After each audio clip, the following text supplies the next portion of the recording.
Coming up on episode 30 of the Saluki Standards podcast, two really good jump shooters join this episode. First, it's Ben Harvey of Saluki Men's Hoops. We'll talk his psyche after not playing in a competitive game for going on 2 years this fall after sitting out last year due to transfer. And he almost quit the game in high school. We'll talk about some of the details surrounding that and why he didn't. And then Makenzie Silvey of Saluki Women's Basketball, the art of her long-range shooting, and some of the trash talking that has been part of her swagger and her confidence the past couple years. And maybe an answer that will surprise you. It's a very athletic family, the Silveys. She'll give us a surprising answer on who the best athlete is in the Silvey family. Before we get going, McAllister's Deli in Carbondale brings you today's podcast, located on East Main Street in Carbondale, known for their genuine hospitality and their sweet tea. That's McAllister's Deli in Carbondale. All Shooters episode, Ben Harvey, Makenzie Silvey. Here we go.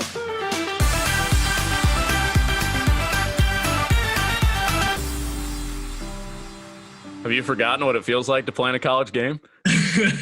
I definitely have. You know, sometimes I'll catch myself on YouTube watching highlights of myself just to, go back and be like, okay, I used to really play basketball. I used to, play in a game before. But I'm not just a practice player. That's what you're thinking. Exactly. Yeah, exactly. I'm not just a practice player. Where has your mind gone? What have you daydreamed about during that time? I couldn't, if I could tell you, I would. My mind's been everywhere. I try to stay focused on every day. I try to take it day by day, honestly, because at this time, not being able to play last year and, start of the season last year, you think about, I'm not even getting to play this whole year. I got to go through this whole season, off season, and then we got to go through practices and everything just to get back to the season where I'll get to play, and I just have to take it day by day. It gets tough, though. It gets tough, and just try to improve every day within myself and, get closer to my teammates and do what I can do to try and get myself ready for that season or time whenever it comes. What were one of those moments last year where it hit you the hardest that you couldn't be out there? There was a lot of those moments, but it was just really the first game to me. It just going through all those practices, the off season, everything leading up to the season. You do all that to play the game. It's not easy waking up at 6 a.m. in the morning and going to practice knowing you're not going to get to play the season. And that's probably the toughest thing, but it hit me the most just the first game, seeing the guys get to put on the jersey and warm ups and see the fans come out and, good fan section as always. And that's probably when it hurt the most. How about some of those big moments in conference? I think of, a big win at home against Loyola. Obviously, the Missouri State game stands out.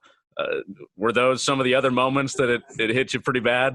100%. Those hurt just as worse. I mean, seeing the great crowd that came out and, just those competitive games within conference and how much they mean when you're playing in conference season. And just seeing my guys, my teammates, my brothers go out there and compete at a high level and, risk their body and do everything they can to win. I just want to be out there, and it's tough, but, I was happy for them. I was happy that they got the win and happy that they got to go out there and play. I don't know if this is an official title on your team. It's more of a football thing, I think, being like a scout team MVP. Has anybody crowned you like the scout team MVP from last year? We had a good scout team last year, but, I don't think they crowned me that. I think that's, just kind of given. But you were I'm thinking of some of the guys that you were acting as. It seemed like you were everyone from A.J. Green to – all the way down the list when you guys played Mizzou. You were the top scorer on every scouting report, it seemed like. Yes, sir, I was. And, those are some of the best times, too, as well. Like, not getting to play, but, going out there and getting to practice and giving the team a good look at what they're going to face and being able to be the best player, is good for me. And it was fun to go out there, and get shots up and, compete. That's probably the coolest thing, right? You're the top scorer on the scouting report on Scout Team. You can put up shots from anywhere, right? 100%. 100%. And Coach knows I love to do that. Seeing you practice too, you made a lot of them. Your numbers at Eastern Illinois your freshman year indicated that you're a pretty elite shooter. When did that become the case? When did you become a pretty good shooter? I mean, I would probably have to take it back to fourth grade, fifth grade when I first started playing. It's crazy to think about, but I just, I feel like I've always had a great feel for the ball, and like my spots, and just growing up and having a basketball goal in the backyard just helped me a lot. And I just feel like ever since then, I've always been able to shoot. I may not have been able to dribble and dunk, and have athleticism and play D at a young age, but I think I've always been able to shoot as long as I can remember. So you've pretty much always had that since you've been playing ball. So when did the other parts of the game come around? Because you have been talked about by your coaches at Eastern, now at SIU, and seeing you in practice is doing some other things too. I would say that started to come as I got a little bit older.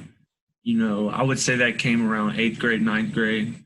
I first dunked when I was in 8th grade. So I would say that's when it started to come around. I mean, I dunked, but it wasn't anything special. It was a milestone in my life, especially at that time. That's all you want to do at that age. But I would say that it came around 8th and 9th grade. My body kind of started to mature a little bit and started focusing on basketball a little bit more, taken away from playing football and other sports that I did play. And I think that's when it started to come around, just focusing on my game a lot more and improving in just about every aspect. That first dunk, was it one of those where it's like kind of a dunk, kind of a finger roll, or what was it? I don't know. I wouldn't say it was a dunk. I'll give it a dunk. It was hard, but I think it was a little bit more than a little finger roll. So you give it like a 5? Give it a 5. 5 out of 10, something like that. Give it a 5 out of 10. Yeah. You've really got no choice other than to be able to play defense playing for Coach Mullins. That became pretty clear with how you guys were playing last year. Have you fallen in love with defense yet? I haven't fallen in love with it just yet, but I will say that I have gotten a lot better on the defensive end from being around Coach Mullins for as long as I have been. And like you said, we have to play defense. We got to buy in on the defensive end or you're not going to get on the court. So that's one thing that I've been working on a lot. What's the most tangible thing that you feel like you've achieved on that end of the floor that proves to you that you have improved? I would say it's more of a using my mind a lot more, being able to read the offense, and read like the offensive player's hips and shoulders and kind of being able to anticipate like a skip pass or, when he's going to pass it or when he's going to shoot it or drive or whatever. And I think it's just reading the game is where I've improved. And I think I've improved on my first step and closeouts and things like of that sort. But I would say mostly it's, it's more of like a mental thing and like reading the game a lot more and just being able to anticipate and being in the right spot at the right time. Your prep career and early in your college career, you've shown that you're pretty versatile. You can play, 1 through 3, pretty much all 3 guard spots. What's most natural to you, though? I would say most natural would be probably the 2, the shooting guard. And that's just because I've always played with a great point guard. Ever since I was in 7th grade, I was playing with a Division I point guard on my team. And I'd get switched onto it, like if he would, get in foul trouble or whatever it is. But I just kind of grown up playing the 2 and then kind of made that transition to where I was playing the 1 a lot, kind of when it got to be like my senior year at prep and things like that. So I'll say the 2. Yeah. You've got some pretty good size to play out in the wing and play the 3, 6'5". When did you grow? I don't ever think I hit, just a huge growth spurt. I think it just kind of gradually grew as like once I was in 7th grade, I was probably about 5'6", 5'7", and then just kind of gradually got a couple inches each year. So, but it would probably, if it was anything, it would probably be my 9th grade to 10th grade year. I think 9th grade, I was, sitting at probably around 5'10" or so, 5'9", and then kind of got up there to the 6'1", 6'2" range 10th grade year. So you never had like those true body aches where you're getting out of bed and it hurts like some guys will have where they're shooting up 6 inches in 6 months? No, sir. Thankfully, I haven't had any of those. What about your parents? Do you have tall parents? They're not like my dad's 6 foot, and my mom, I can't think of how tall she is, but she's not that tall. So I'm by far the tallest person in my family when it comes to just like within that 5-person family. Sure. What have they meant to your basketball journey? Your mom, Martha, your dad, Kevin? They've meant everything to it. They've always shown support, been at any game that they could. Always pushed me to be the best person I can be off the court, which helped me on the court. And my dad knows a little bit about basketball, so he's been able to help me throughout my years and, tell me what I'm doing wrong and what I could do better, within each game or practice or whatever it is. And, they're just motivation each and every day, even when it gets hard, and especially throughout the sit out year, whenever I couldn't play, they helped me stay positive and keep my head up and know that my time would be coming at any time. So they've meant everything to me. For sure. How often did you call them during the sit out year? I'm not the type of person to I love my family and I just don't call people a lot, but I would call them here and there. It would probably be, about once or twice every week or so. Your mom would probably say it should be 7 days a week, right? 100%. How about your siblings? Are they good athletes like you? They were. They both played soccer. They didn't. They love the game of basketball, and they love all sports. But they grew up playing soccer and stuck with it, and we're all good. Had chances to play at the college level, but just chose not to. It's interesting you bring up soccer. Had a conversation earlier in the summer with Coach Mullins about how, he was a former soccer player, and he feels like the movements of soccer and the spacing of soccer relate a lot to basketball. Do you and your siblings ever talk shop on that sort of thing, how the soccer relates to basketball? Not really. We've never really talked about it in that sense, but playing soccer growing up, I think I played until 7th or 8th grade year. But it does. Now that I never even thought of it like that, to be honest, until you just brought it up, but it definitely does. Yeah. You got a lot more people out there, though, in soccer. a lot more space to roam. Your childhood in Jonesboro, Arkansas, what else? You mentioned soccer. You mentioned you played a little football. What else did you do growing up outside of basketball?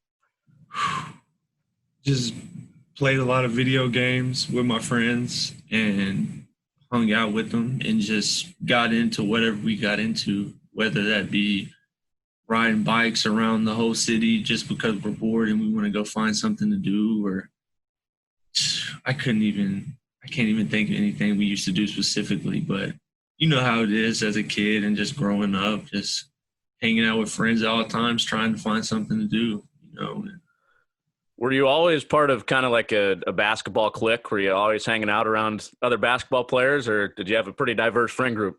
I had a pretty diverse friend group. I hung out with a lot of people in a sense to where, growing up, I kind of kept, obviously made new friends and things of that sort. But just growing up and kind of having family connections with a lot of people my age just kind of gave me more of a diverse friend group to where, we would kick it off the court with the basketball team and had a lot of great friends on that team yet to this day, but also, football players and, people that didn't play sports and things of that sort, and people at other schools that are in my city and stuff like that. So. Did I read this right, that you were thinking maybe basketball wasn't in your future in college? 100%. And that was actually my senior year in high school. It was just kind of at that point to where I've been playing it my whole life and kind of wanted a break in a sense, kind of didn't know if I really wanted to do this full grind, throughout my whole college career. And you can ask my high school coach. I talked to him, and after the season, and told him that I didn't want to play anymore, and told him that I was probably just going to go to Arkansas State, and just be a student there. And it's crazy to think about where I'm at now. What changed your mind? What changed my mind is, my parents wanted me to badly. They wanted me to stick with it because they knew that was what was best for my future. And, they were on me about it every day. So it kind of had me thinking a little bit. And they told me that if I did go and play, that they'd give me a car, and I couldn't pass that up. So that's the honest truth of why I'm playing basketball now. What'd you get? What kind of car did you get? I got a Challenger. You still got it? Yes, sir, I do. Oh, man. I mean, I can see why you did it. Oh, that's great. At the end of your high school career, was there something that kind of dampened that passion that you had for basketball? I don't think it was anything about like the passion and love I have for the game, because, I've always loved the game, whether I was playing it or not, just watching it and watching highlights, whatever it is, I will always love the game. And I just think, like I said, I think I just was kind of burned out a little bit at that time because, growing up in a basketball city and basketball 24/7, especially when you go have AAU tournaments each weekend. And even when we didn't have an AAU tournament each weekend, I would have to drive up to Little Rock, which is a 2.5-hour drive. So I'd be gone the whole weekend, even if we just had practice, practice each day after class. It just kind of started to burn out a little bit. Hey, if you had a new car to get to Little Rock, it would have been all right. Perfect. That would have been great.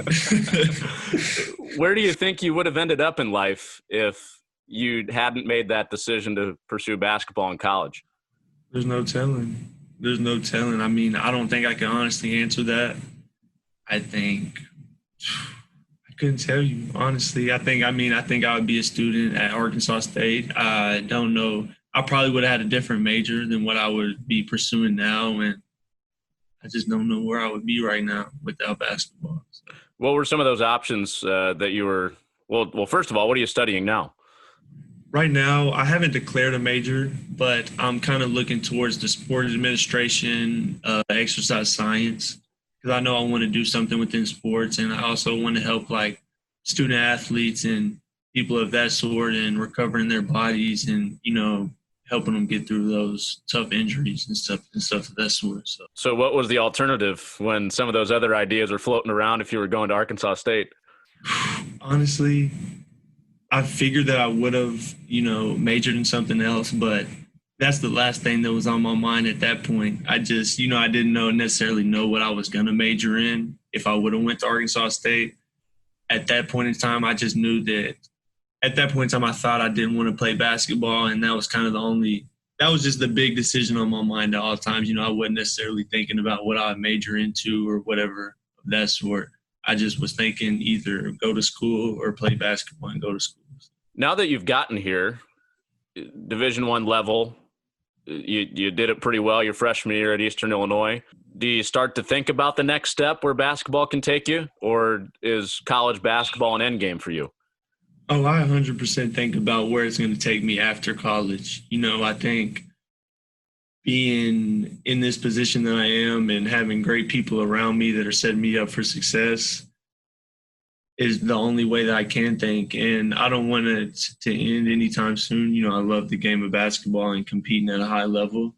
And I want to play as long as I can, whether that be in the NBA or overseas. And I just think everything that I've done, I would try to strive to be the best. And if I wasn't aiming towards the NBA, then I don't necessarily see a point in playing, honestly. Something interesting when you signed at SIU, usually when somebody gets signed, a press release goes out announcing the signing, and there's a quote from the coach and the player.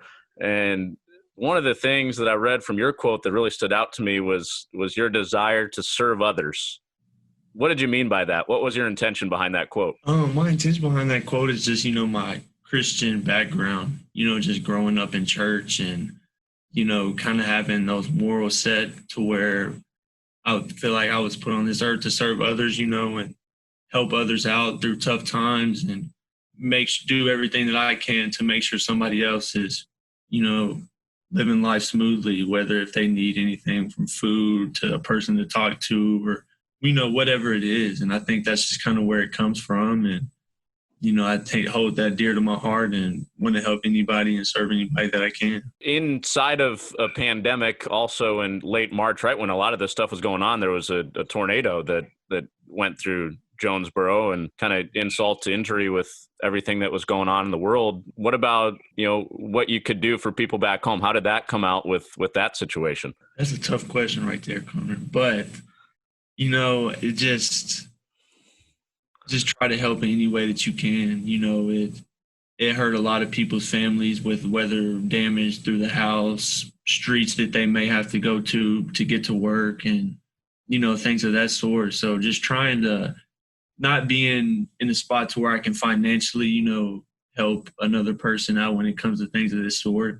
Just trying to do anything that I can to whether it's going and helping pick up some of the damage or wherever it is, and trying to talk to the families or people that I know that have been affected by it and asking them in any way I can help and things of that sort. You're back there now for Labor Day weekend. What does it look like? It still looks good. We've been doing a great job down here of taking care of everything and rebuilding, and everybody, is as strong as ever, and we're doing good down here. The city looks great, and it's just good to be back. I think a lot of people have the mentality, if you can get through 2020, then the rest of the year should be all right. And I think Jonesboro is a testament to that. If Jonesboro can get through 2020, 2021 is going to look pretty good. Yes, sir. Final topic I had for you was Coach Mullins has described you as a guy that has quiet confidence. I feel like that's kind of come out in the conversations we've had and being around practice and stuff. But does that confidence ever get loud? Will we ever see that side of you where it's an outward loud confidence? 100%. If you ask any of my teammates, when I'm out there competing on the court and doing whatever, it is loud confidence out there. And I think that's just kind of how it has always been. My parents taught me to be humble and to not brag or, do anything of that sort and, talk like I'm better than anybody else, in which I'm not, but definitely will on the court, 100%. So we'll hear your voice a little bit this fall. Yes, sir. 100%. Hey, I look forward to that. 100%. Well, hey, man, enjoy your holiday weekend. Looking forward to seeing you back in person soon, and hopefully we get this thing rolling in November. Yes, sir. Sounds good. Appreciate you having me, Connor. All right. Appreciate Ben Harvey for his time. Now let's bring in Makenzie Silvey of Saluki Women's Hoops. I don't know that I've met many athletes as locked into not just playing sports, but watching sports. Did you go insane those 2 to 3 months we didn't have games on TV to watch? Yeah, I did. I mean, I watched a lot of reruns, a lot of the classic games, but after a couple weeks, you kind of run out of those. So I got pretty bored, had to find other ways to fill my time, I guess. But it was really sad and boring time without having stuff to watch every night. Yeah, what'd you do? Did you find a new hobby? Well, my mom and my middle sister and I, we played a lot of card games, played some Rummy Cube. That was pretty much it. We probably played that about every day, so that kept me occupied for a while. Did you, like some people, dive into TikTok stardom at all? No. I mean, I watched a lot, but I did not record any. I can't dance, can't do any of that stuff that would make me go viral, so I'll just stick to watching them. You didn't go down that rabbit hole? No. No. What about, not having the NCAA tournament? Obviously, you guys didn't have a conference tournament, but no hoops on during March to watch. Growing up, were you one of the kids that would fake sick on that Thursday and play hooky? Yeah. I made a deal with my mom my senior year that she would let me skip if we won state, and we got second, but she let me skip anyway. So I took a half day to watch all the games that afternoon. Went to all the games, pulled up, and just did that all day. It was a blast. So this year, one of the first round sites was St. Louis. If you weren't playing, were you gonna go out there and see one of the first round games? Oh yeah, for sure. Last time it was in St. Louis, I actually saw a buzzer beater. It was pretty cool, but I was definitely gonna try to make the trip, and then it got canceled. So obviously it didn't happen, unfortunately. What year was that? What buzzer beater did you see? It was Wisconsin and Xavier. I don't know what year it was, but oh yeah, 2016. But it was an upset, technically. So it was pretty cool. The fadeaway in the corner, right? Yeah, it was in the corner. Oh wow. We talk about this a lot because we've kind of bonded over Mike Krzyzewski's program a little bit. But how did you become a Duke fan originally? Well, it started in 2010 when Jazz, the year they won, so everybody wants to call me a bandwagon or whatever. But I really had just started getting into college basketball that year. And then I kind of just rolled with them like from the Final Four on. And then when they won, I just kind of stuck with it. But I mean, they had some big upsets those following years, losing to some 15 seeds. So I'd say I wouldn't call myself a bandwagon anymore since I stuck with it through that. But that's just how it started. It had to help to have Jason Tatum, a St. Louis product at Duke, right? Oh, yeah. And I'm rooting for the Celtics now, too. I mean, with Duke and being from St. Louis, I really liked him. He was one of my favorite players there, I would say. So that was pretty cool to 1 year there at Duke.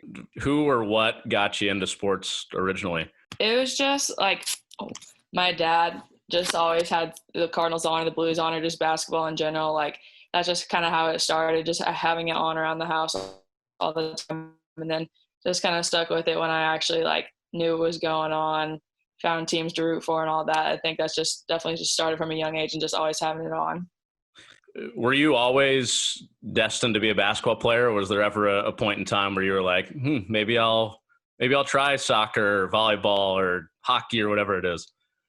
Yeah, I mean, I played soccer and softball up until I started high school, but then I had to just quit those because they conflicted with AAU. But I mean, I think I always knew that basketball was my best sport. It was just it came the most naturally to me. So I kind of knew it was always going to be basketball, but I really did enjoy playing soccer and softball as well, and I miss them. And I'll still go playing for fun occasionally, which is nice. What type of softball player were you? Oh, I could not hit at all, but I was pretty good in the field. I played third for my travel team, and I caught until my knee started getting bad. But yeah, I mean, I'm not gonna lie, I could not hit like at all. I could bunt, but not getting out of the infield really. Catcher, really? I didn't peg you as a catcher. Yeah, that was more when I was younger, probably like 5th, 6th grade. But I liked playing third a lot. I mean, you get a lot of action over there, especially in softball. So it was fun. What about in soccer? Were you more of a scorer in soccer? No, I played midfield, so I just had to be in good shape. I was all over the field, just pretty much passing. But no, I didn't score very many goals either, so I stuck with basketball. I like to score. I was going to say, you weren't a scorer in anything else, so I guess it was natural you picked b-ball. Yeah. What about your recruitment coming up? We've talked about this a little bit the last 3 years, but do you ended up at a good spot, obviously, at SIU, but do you feel like you were given the respect you deserved after playing on such a good high school team? I wouldn't say it has to do with high school that much because at least in basketball, like on the girls' side, high school isn't really that important unless you go to like a private school. It's like a powerhouse, kind of like Incarnate Word or something. But I mean, I think, yeah, that schools should have known all the schools in Illinois would know who Edwardsville is, like about the program and stuff down there. So I think that kind of helped a little bit. But I mean, I wouldn't say it was like disrespect just because it's all about who you play for on the AAU side, I would say. You had, just staying with your high school team with Edwardsville, I mean, you had 6 Division I athletes, including yourself, on that team that's going to state every single year. What were practices like? Oh, they were fun. I mean, they're definitely more competitive than probably 95% of our games. I mean, playing against Kate Martin, who's at Iowa now, like we would just go head to head every day. And I think that honestly like made me a lot better because we're friends off the court, but like once we step on the court, we would have our arguments, we would get chippy with each other. But like it was really just fun to just compete at that high of a level, at a Division I level, pretty much all throughout high school. It's kind of hard to imagine, just with what you've done in college, you not being the best player on your high school team. But did the balance of who the top scorer was kind of swing back and forth between the 6 of you a little bit, or was it mostly Kate? Well, it was actually either bounce between me and Rachel. I think Kate kind of had more of like an all-around game, kind of like rebound, pass, score type thing. But I think leading score was, honestly, I'm not sure about the stats, like what they actually were, but it was definitely between me and Rachel just because she gets all those bunnies around the basket. But, I mean, we all just wanted to win, like, and play together. We had played together on the AAU travel side growing up, and then we finally got to do it when I moved to Edwardsville, when we finally got to do that and actually play together for a full like 30-plus games. It was really fun, and we didn't care who scored. We just wanted to win and just try to win state. I assume you're talking about Rachel Pronger, who's now actually playing volleyball at Bradley. Yeah. Correct me if I'm wrong. Wasn't there a point in time where maybe you guys were going to end up teammates at SIU playing basketball? Yeah, I tried really hard to get him to to come here with me, and they considered it, but Kate, his family is from Iowa, so when she got that offer, Rachel and I both knew that she was just going to go there, and then I think Rachel just decided at the last minute to play volleyball. But I really did want them to come here and play with me, and they had thought about it, I know, but just because we loved playing together so much and we had grown up playing together, that would have been really fun just for us three to play together for 4 more years. So we could have had the Edwardsville three-headed monster in Carbondale. Yeah, so that would have been fun. Well, we had to wait a couple more years for another Tiger to come down, but Q Love will join the program this year, freshman point guard. What can you tell us about her game from playing with her a little bit? Oh, she is the quickest girl on the court 10 times out of 10. I mean, she's a great passer. She's going to knock down the open jumpers at the point. I mean, she really does a good job of running the offense and just setting the tempo. And I think the fans should look forward to just seeing her out there, just controlling the game, running the plays and all that. I mean, she does a good job of scoring when she needs to, but I'd say she's more of a pass-first point guard, which obviously I like to see because she'll get me a lot of open shots, hopefully. But I think she'll be ready to play at this level, just playing for Coach Blade too. Like, she just has you ready to play at this level. So I think she should have a good career here. She'll know where 12 is at all times. Yeah, she will. Doing your games the last couple years on both TV and radio, I've worked with Kelly Burke a lot, and the way she tends to describe your game is fearless. And I would agree with that. There always has seemed to be a confidence to your game. Have you always had that, even in your upbringing? Have you always come across as a confident player? I mean, yeah, I think so. Just knowing that the work that I put in just to get where I am, and then just being coached by my dad and Coach Blade, like, I know that I'm prepared to play at this level and to succeed at this level. And I think that I have the confidence that, like, late game situations, I want the ball. Like, I've always wanted the ball, whether or not I make it or miss it. Like, I want it to be in my hands. So I think, yeah, I've always had it. I mean, and it's nice to have teammates that believe in you too. So, like, that's a big part of it. And if they want me to have the ball and I want to have the ball, then, I mean, that makes for a pretty confident player, I think. What were some of the things your dad said to you early on that kind of harbored that confidence? It wasn't necessarily like phrases or words or any of that, but it was more just from coaching and stuff with him being my coach. Like, he would always drop the last second plays for me, and, like, because he knew I had the confidence to hit those, he knew that we had repped those, like, situations just by ourselves. And then, like, still to this day, like, he always says if I need to get to the free throw line, he's like, you never miss in this situation. Like, I've never seen you miss in this situation. So I just kind of try to keep that in the back of my mind. Just even if I'm not shooting well, like, I know that I have the capability to hit it when we need a bucket. Was it usually right? Would you make the shot? Yeah, for the most part. Shrug. Yeah. With that confidence, are you a good trash talker? Yeah, I'd say I am. My teammates get to hear it a little bit. I try to save it for games for the most part, but it did get me in trouble a little bit sophomore year, so I kind of had to tone it back a little. But yeah, I'd say I'm pretty good at it. I feel like you've gotten some weak technicals. Like, there was one, I feel like maybe it was Northern Iowa. I feel like there have been some weak technicals where you've just said, like, let's go, and you've gotten technicals on that stuff. Yeah, I know I got 2 my sophomore year. One of them, I blocked a girl, said a little something, and then stared her down, and then the refs didn't like that, so I got a tech. And then a couple games later, I think I got one for, I don't even know. It was late game. We were winning. They were trying to get the ball, and I was trying to get her off me. They said I elbowed her or something. But I know those are 2 I had for sure sophomore year, so I had to kind of tone it back so I wouldn't keep getting them. Yeah, that's all right. That gets people going sometimes. It does. On a typical game day, I mean, are you stewing over results, good or bad, pretty long after the game? How long does it usually take you to move on? I mean, good. I just kind of move on, like, right away, like, oh, good job. But then in conference especially, we have to, if it's the first game of the weekend, like, we got to start preparing for the next team tomorrow. But, like, bad, I'd say it sticks with me for a while. I think Abby, Rachel, and I don't really say much to each other after losses. We just kind of go our own ways. Our apartment's pretty quiet, so it takes a while. But then again, at the same time, like I said, like, after a win, you got to move on. But after a loss too, like, you can't sit there and dwell on it because we got to get ready for the next game in less than 48 hours. You go back and watch right away, typically? Sometimes I do, sometimes I don't. I know Coach Stein sends us clips to look at a lot, so I got to make sure I get those in. But it just kind of depends if I want to like look at a play again or like look at a foul caller again. I mean, it kind of honestly just depends on the result of the game. Like if we lost, I really don't want to just go back and watch it right away.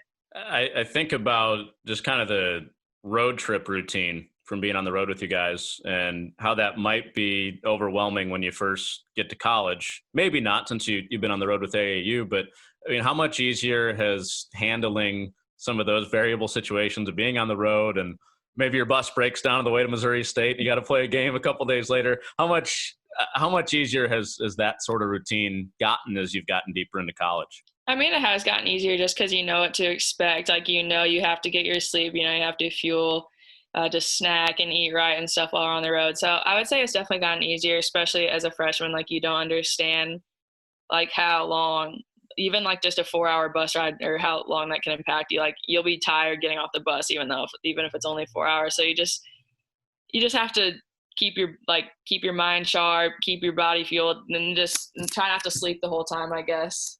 What's something you have to do on a game day? I mean, I don't really have a lot. I mean, I always listen to music. I take my headphones and Bluetooth them to my watch, so I can have it like in the locker room too, since they'll take our phones like right before we get in the locker room. So I always just have my music, but I don't really have any superstitions. I kind of have had my routine last year just with my foot and stuff. I had to like always heat it, like get heat on. So I would heat, go shoot, come back in, heat again, like go shoot, do the team talk, go play, heat some more. But like I didn't really have any superstitions.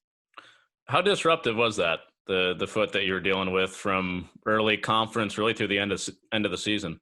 I mean, it's pretty disruptive, honestly. I tried to not make a big deal about it during the season, like not let it be known that I was hurt, just because I didn't want anybody to try to like take advantage of it, like any of the opposing teams. But it was definitely just took a lot of effort just to be in the training room every day, be there early to get heat and just get my rehab in and all that. But it kind of got worse as the season went. But then the coaches did a good job of like limiting my reps and stuff, which I think helped a lot in practice. And especially on those Saturdays between the Friday and Sunday games, I wouldn't do too much because it would be pretty sore. But I think we're finally getting it taken care of. So let's cross our fingers.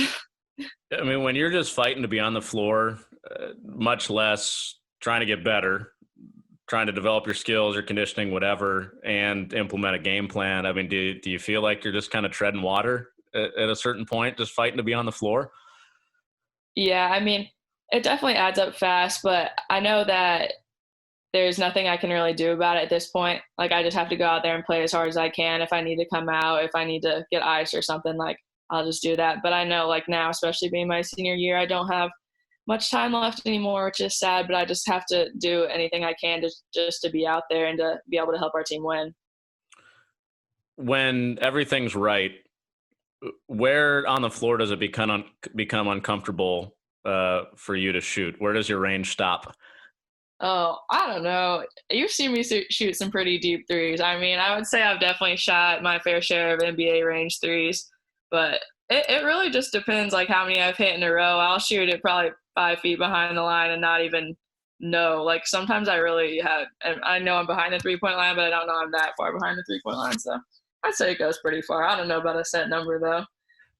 Coach Stein's big on spacing. Is she okay with those spacing type shots? Because that can't space the floor a little bit, right? Yeah, I mean, she hasn't ever said to stop shooting them. So until she says that, I'm assuming I have the green light, as long as it's a good shot, not forced or anything.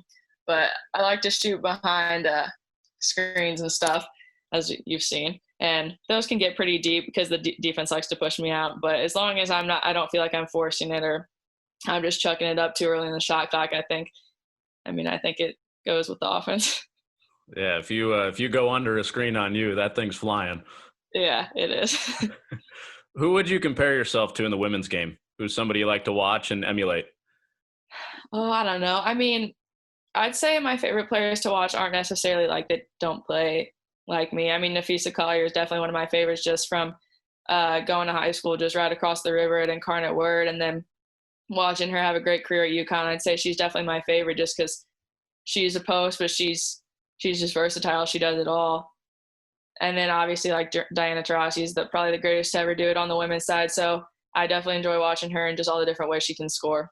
You were playing in college at the same time as Sabrina too. Would you try to take a little from Sabrina, what she did at Oregon?